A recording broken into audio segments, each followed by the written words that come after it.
Good morning, everybody. It's Alex, and we are going to be chatting a little bit about another game that I've finished lately, and that is Doom 2, the original sequel to the original Doom.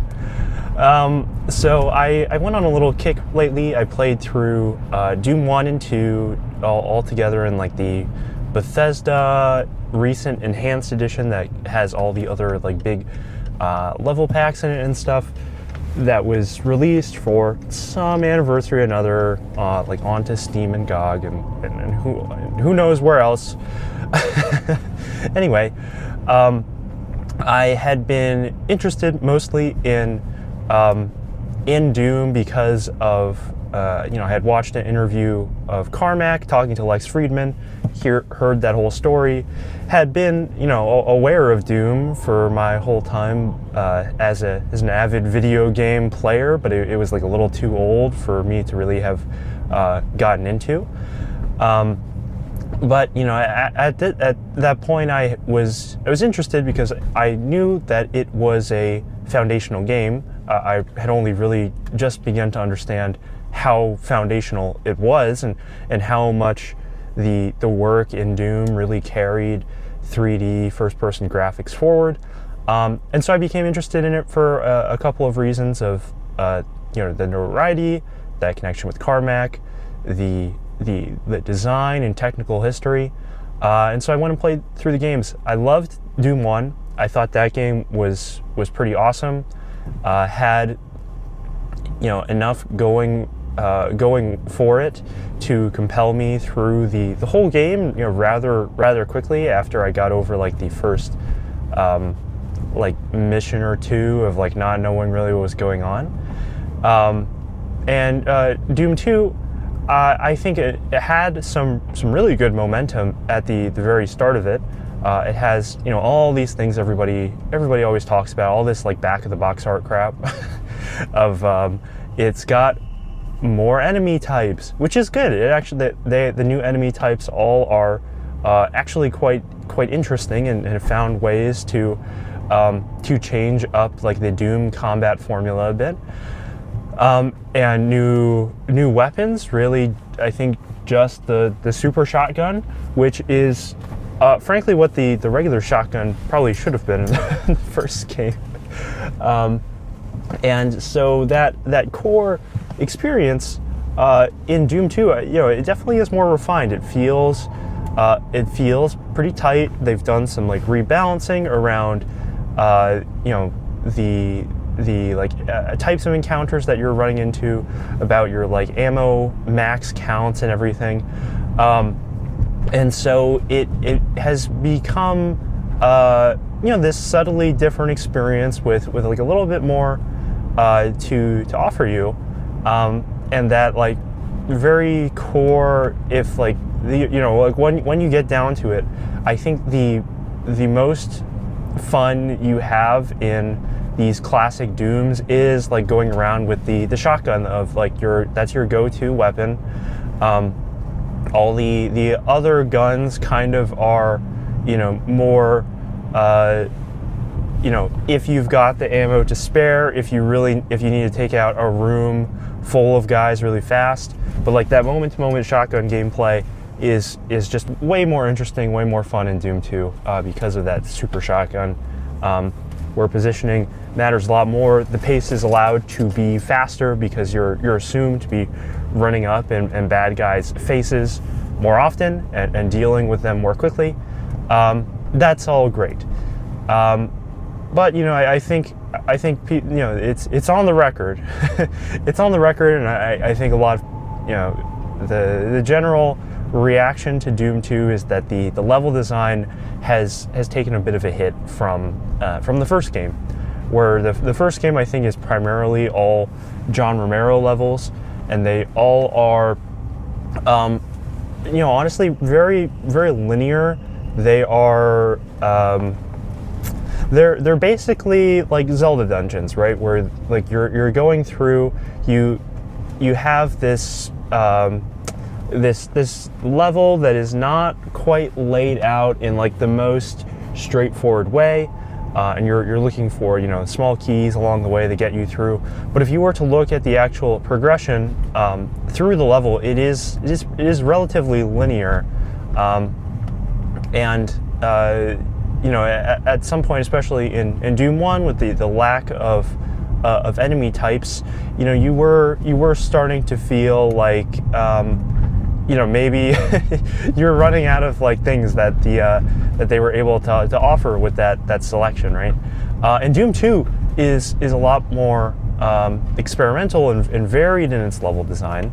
They had a couple of extra designers working on the levels, from what I understand, including like Sandy Peterson. There were still, I think, a couple by Romero, but not as much. And so you end up with, you know, I think like the first episode of Doom 2, a lot of the levels feel pretty similar to like what you would find early, middle of Doom 1, but they've also allowed the progression to be a lot longer lasting in terms of like the items that you're acquiring stick around from episode to episode now. So there's never a hard like a hard reset in back to nothing unless you die and don't reload. And the progression is just a lot faster. Like they give you like the BFG in maybe like level 5 or 6 or something of episode 1, as opposed to it coming like in episode 3, you know, 2/3 of the way through the game, squirreled away somewhere in Doom 1, right? So I because like the animal economy is a lot more limited, and the enemies, I think, as a whole are generally stronger. They're higher quality. They do offer you a lot more resources to deal with these things, which I think is where a game like Doom probably wants to live. I think that makes sense of creating this like high tension, super fast paced, action packed type of experience. You really nail that by offering more things going on to the player in an encounter by encounter basis, right? And so Doom 2, those first couple levels are pretty familiar. Then you get to episode 2, which is the city, and the city definitely for me was like a big nosedive, and it shows you how sort of openness and like player choice can really lead to some situations that don't feel fun, right? And if that's what you're trying to optimize for, then you know you've got a problem. And so the city levels in Doom 2 are like a third of the game, and they're all very open-ended. They generally spawn you in like a big box map where you can just kind of like wander around to like a number of different buildings, basically, that are just like separate encounters. And the you know, what would have been like the hallways in like a regular Doom map are now like these open city streets. And you know, you're able to go choose from thing to thing. You know, you're getting key cards, right? Still, and that's getting your progress through the level. And that all sounds fine and good, right? Like basically, you would think that is ultimately like, you know, isomorphic to the closed hallway version of Doom. But unfortunately, I don't think it quite works. And it's not just because of the fact that it's more open-ended, and you basically have to play a trial and error game of like, look at all the buildings, look at the map, see which ones don't have a locked door, and then go run through with that one, right? That's basically how all the city levels are playing out.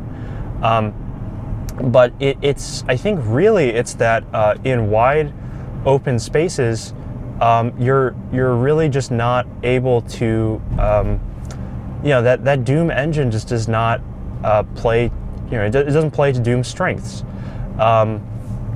typically these wide open levels were reserved for like huge enemy dumps on you. Like we're spawning like a whole bunch of guys, and there's actually I think one of the city levels actually does that pretty well. I think it's Courtyard or something, where the whole level is really just in this big courtyard.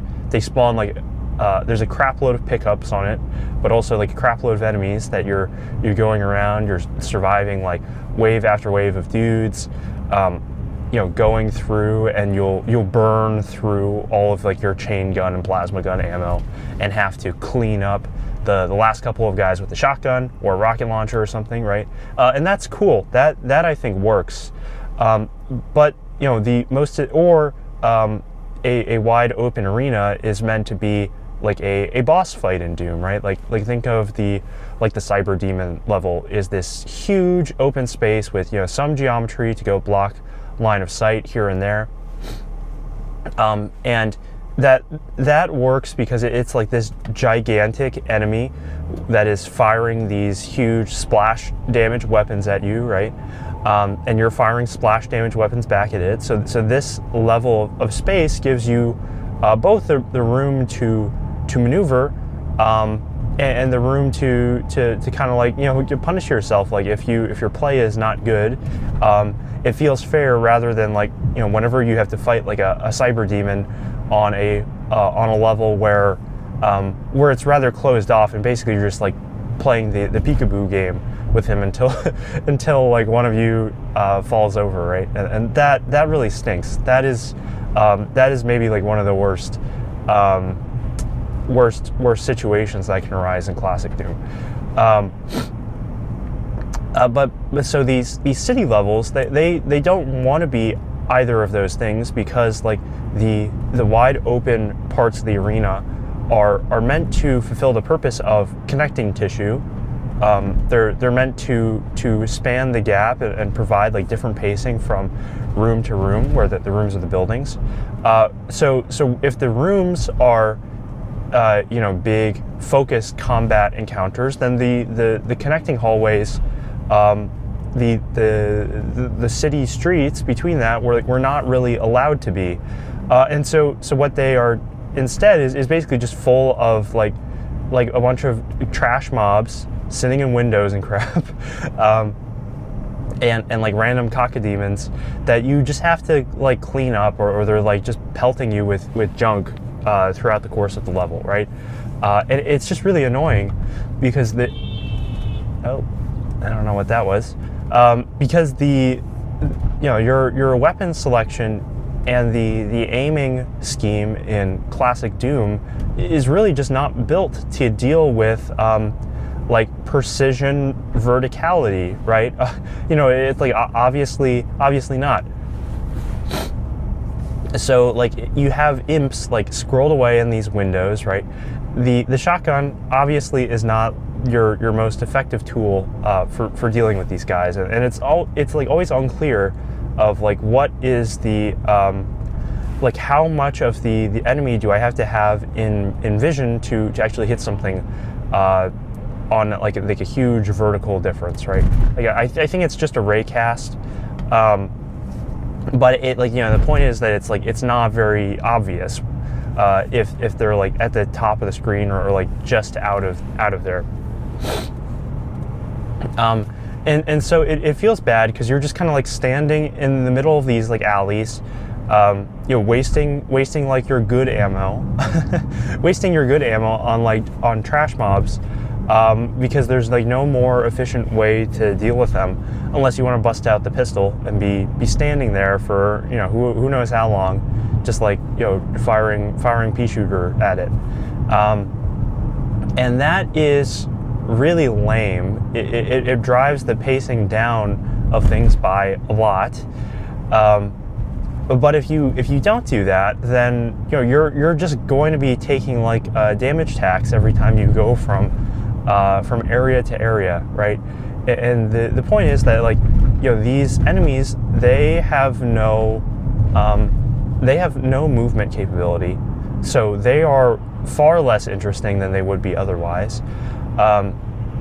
you basically don't have like a way to really get the drop on them or move around. There's none of the famous Doom fast-paced like strafing and dodging, all this crap. You're like just standing there, you're just like waiting for them to like throw a fireball, and then walk 2 feet to the right, and then shoot them, and then wait for them another fireball, right?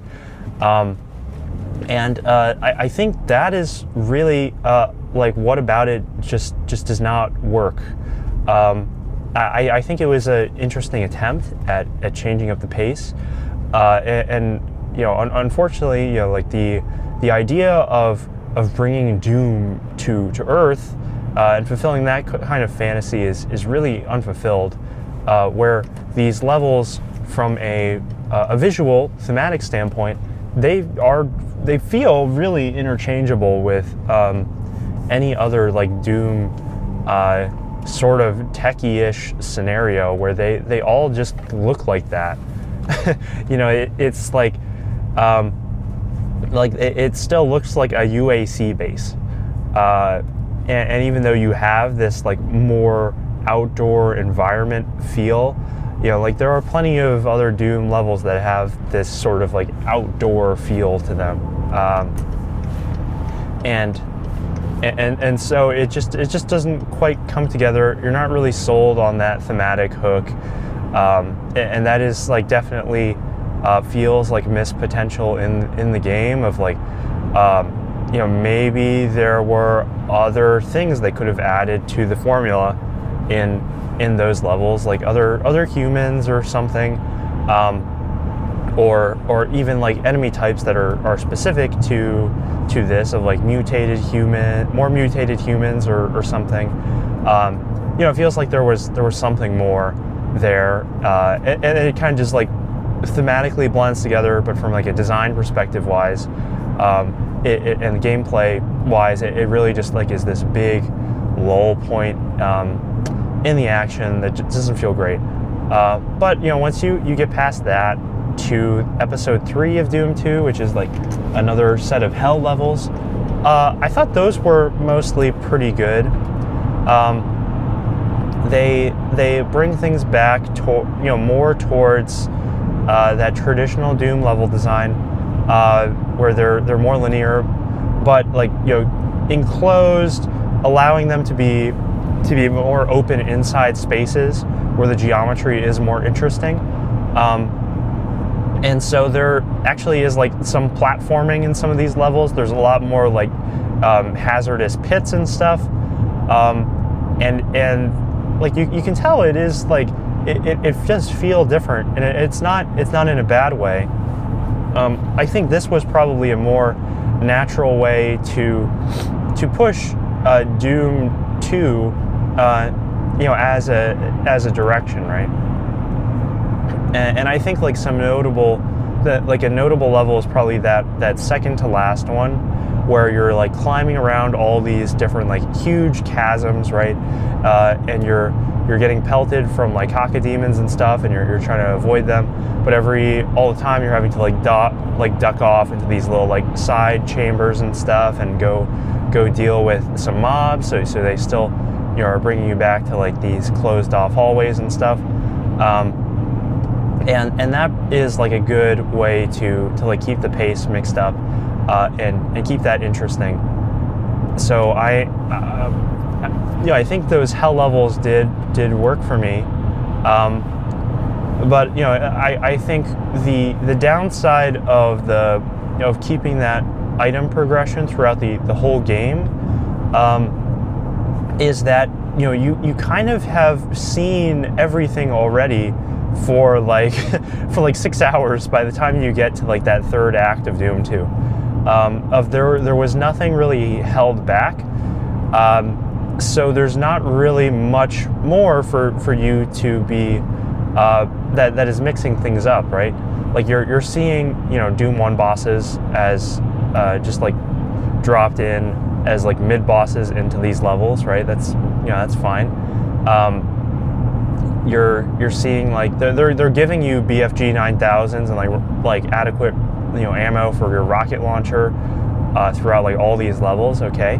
but it's always, it feels like they kind of blew their load too early, and there's nothing like super cool that you're unlocking like right at the end that is some kind of like reward or like some special thing, because like the BFG 9000, if you were to play Doom 1 and like miss a whole bunch, most of like the secrets, like that is like the super badass thing you're getting right before you fight the Spider Demon, and that's like your ace in the hole against him, of like that's by far the most effective weapon against that boss, right? And you don't get that in Doom 2.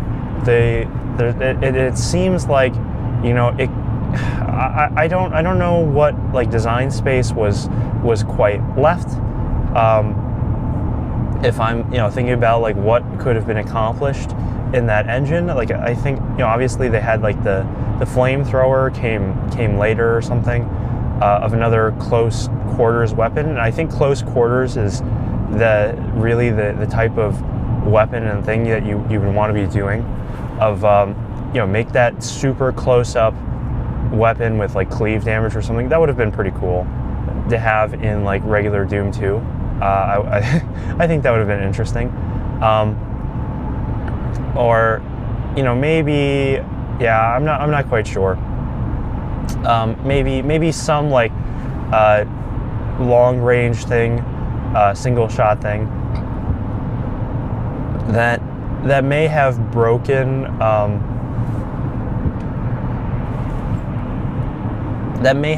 like the balance of the game, though. So not quite as sure about that one. Sorry, trying to merge here.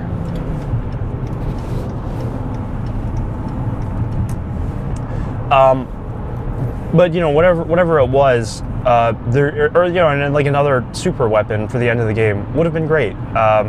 Of like, think of like you have like an upgraded chainsaw or something for that like last those like last couple levels of the game. If you get like the chain sword, right, some crap like that.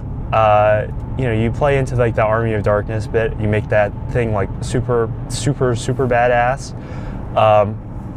Because like the chainsaw ultimately is like just such a liability, unless you have invulnerability or you're just fighting like melee demons.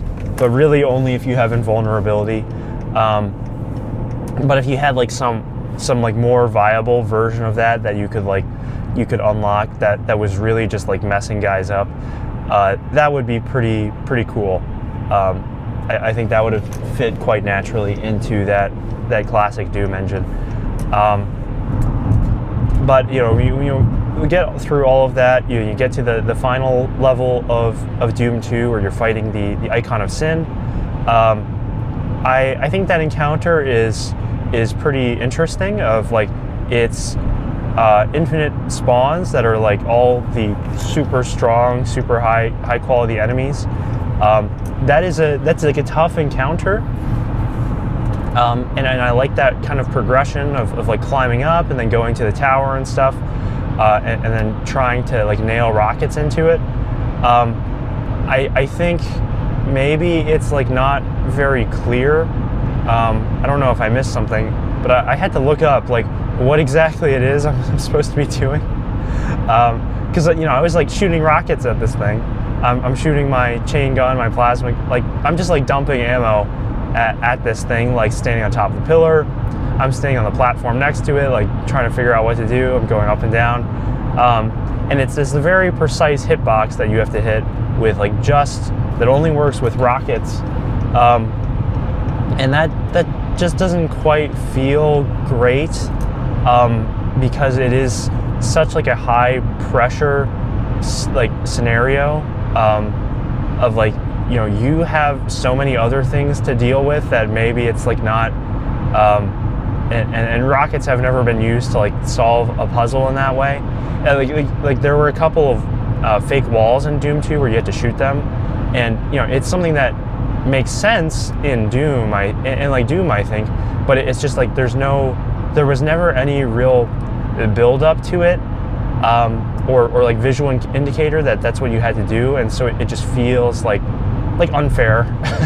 It feels unfair because you're not known that the player doesn't know that that's what's expected of them to do, and that really does suck. That is like the final boss fight is something like that, and that it's just like a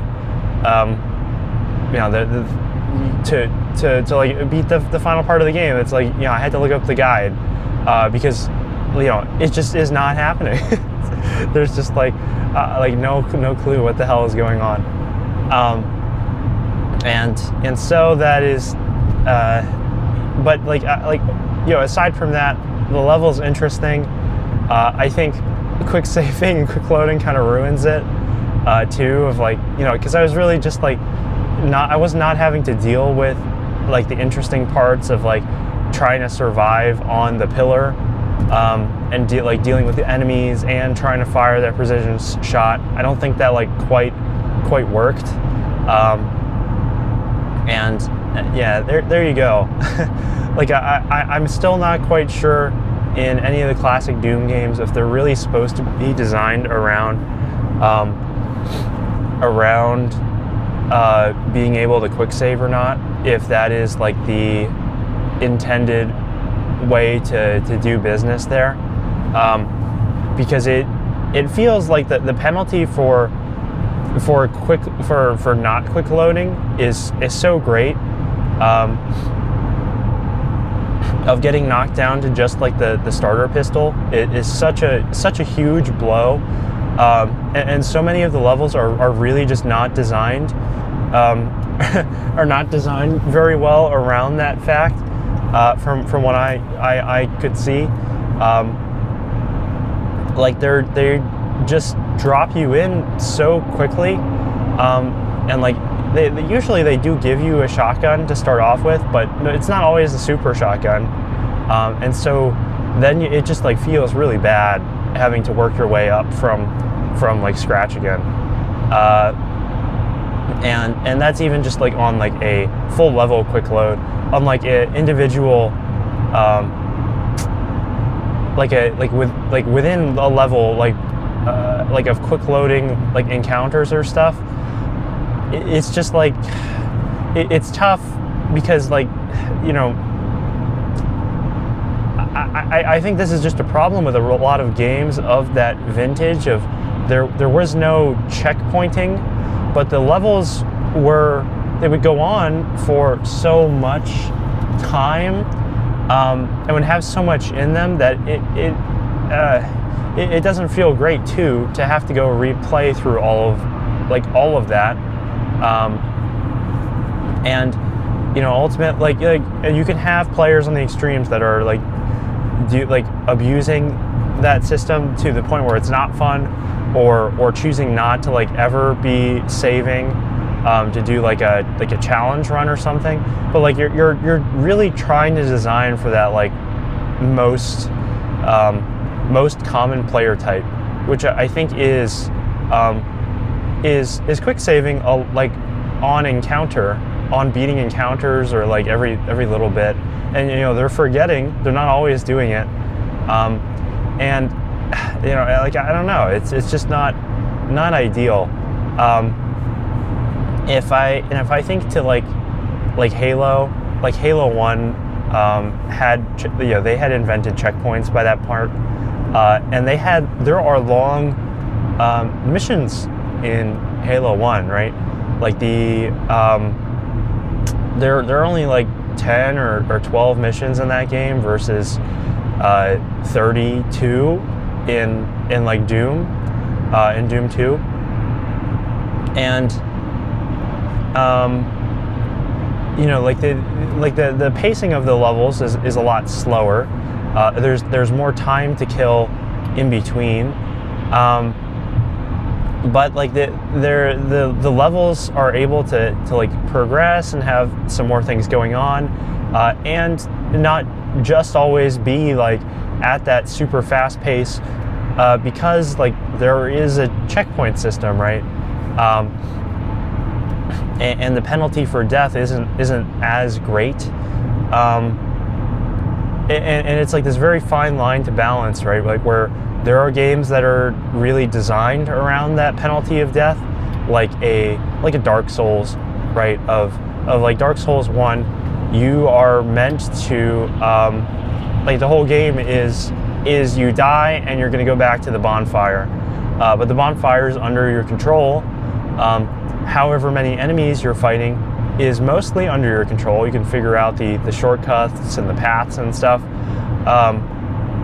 But like I think the average amount of stuff that you have to do, like if you know the path from bonfire to bonfire, is like not nearly as high as like in Doom, because like in Doom, the amount of stuff you're doing from checkpoint to checkpoint is the entire level, and because you're dealing with tons of trash mobs, and then just like wandering around looking for secrets and keys and all this sort of stuff, and like doubling back on yourself. That is something that really is not fun to have to redo. Of like it's not interesting to have to go back and like go do that, because like ultimately like that's not what Doom is about. Doom is about those fast-paced enemy arenas and how you deal with them, and so it's like a missing part of the game. It's missing, and I don't know how I feel about that, like because it is like if you changed it in any sort of way, would it still feel like Doom? And that I don't know. But it's a tough one. It's certainly a tough one, and like honestly, I'm kind of glad games do not expect you to be doing like save game wrangling nowadays like they used to. Anyway, closing thoughts on Doom 2. As we're approaching the office here, it's like day of recording is Patriots Day, which like I think is a holiday, but I don't think for our company is a holiday. So oh well. But the traffic's been pretty great. Traffic's been pretty good today, so no complaints there. But the closing thoughts on Doom 2 are that I think as a it feels so similar to Doom 1, which is good in the fact that like Doom 1 was great. Doom 1, the moment to moment playing that game was a ton of fun.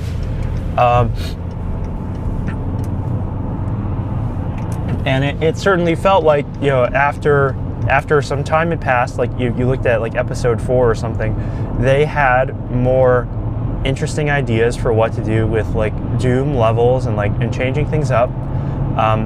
All of the new enemy additions were actually different enough of like having a enemy spawner enemy that was cool, that actually makes things interesting of like and the particular enemy type of the I think it's the Pain Elemental spawning lost souls that are going, their AI is always to go rush you right and close in on you from a flying position, and so you have this like unique decision making of like, do I stop the spawner or do I deal with the guys that are like coming up like right on me and try to cut them off, right? And then like that's like a cool monster. The Revenant is pretty interesting, of like a homing projectile enemy with a little bit boosted health. It makes things a little bit different from like the regular projectile enemies, where you just kind of, if you have like wide open space, you can kind of just ignore. the heavy gunner guy. Like that guy is like always a problem, a priority. It's weird that you can like kill him in one shot basically with like the super shotgun from range. But like, you know, he deals so much damage to you so quickly, hit scan, that it does feel it feels like a relief that when you do get rid of him, which is good. And makes it so that some of these like wide open arenas become a lot more boxed off until you deal with those guys, which is interesting. You know, the Archvile spamming projectiles at you is not bad. You know, that's a cool one. I don't know if he quite like lives up to like that huge hulking presence, right? Of like, because he doesn't feel particularly tanky or anything, but you know, he still is like an interesting mix-up that I think is like that gets used like maybe the least out of any of like the new enemies. And there's like the Hell Knight, which you know, is the mini Baron. He's fine. It lets them use the Baron on more levels, that Baron design, which is really just, I guess, a souped up imp. It would have been like, it does kind of like feel like a weird spot in between like the imp and like the full blown Baron of like maybe we could have done something a little bit more to differentiate these guys, but you know, well, there it is. And then I don't remember what the guy's called. The yellow annoying dude who like lights you on fire and stuff. Oh, and then there's Raktatron. Raktatron's fine. And then the yellow dude, he is the worst. I hate that guy. Because like the first couple of times you see him, it's just like totally unclear what you're expected to do to not get blown up by the guy. Of like what actually is going on. But once you do, I think he becomes a pretty interesting enemy encounter of really just codifying the having to duck in and out of sight lines, like timing wise. And he ultimately is like, you find out he's really squishy when you get into super shotgun range with him. And that makes things interesting too, because like you can get one shot on him, like duck away, and then come back in. And if you're like really, really precise about your aiming, like you can take that guy down after he's given you so much trouble, right? And so all those additional enemies are great. Super shotgun is awesome, and that is probably what the weapon design should have leaned into in Doom a lot more, is stuff like that. And yeah, everything else is like, is pretty good too. The music, the presentation, all this stuff. Overall, Doom 2, really fun experience. I think not as consistent as Doom 1. And again, like, unfortunately felt like we had seen all of these things already by the time we got to the end of like the first like episode. There aren't like that many like additional elements to add to like the combat sandbox, unfortunately. So that's a little bit disappointing. But I think that game is pretty good. That is, even if it is like an iterative sequel on Doom 1. So that is, I think, ultimately it for now. I timed that pretty well. We're like right at the office here after all this rambling. So if you have any thoughts on Doom 2, if you liked it, didn't like it, if you played it like I did, way after the fact, or you were there when it came out, and have any additional insight on what the experience of that was like, let us know drop a comment. Remember to like and subscribe, and be back next time for whenever we discuss something else. So have a good one, everybody. Thank you.